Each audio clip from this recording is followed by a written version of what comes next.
حضرت فاطمہ فرماتی ہیں حضرت علی میرے پاس دوڑے آئے اور کہنے لگے فاطمہ چل مسجد، پتہ نہیں حضور کو کیا ہو گیا ہے۔ حضور رو رو کے بحال ہو گئے اور حضور حجرے میں رو رہے ہیں اور ہچکیوں کی آواز مسجد میں آ رہی ہے۔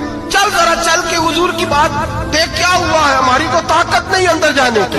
سیدہ طیبہ طاہرہ حضرت فاطمہ جھٹ سے پردہ اوڑا حاضر خدمت ہوئی، اندر گئیں، کہتی ہیں حضور کے کندھے پہ ہاتھ رکھا تو محبوب بیٹی کے ہاتھ کی ٹھنڈک محسوس کی، سر سجدے سے اٹھایا، فرمایا فاطمہ آ گئی ہو؟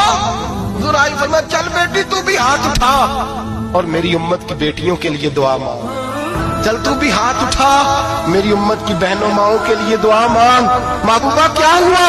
میرے حبیب نے فرمایا رات مجھے دکھایا گیا ہے دوزخ میں کچھ بیبیاں ہیں، ان کے بال فرشتوں نے باندھے ہوئے ہیں اور انہیں گرز مار رہے ہیں، وہ چیختی چلاتی ہیں اور مدد کے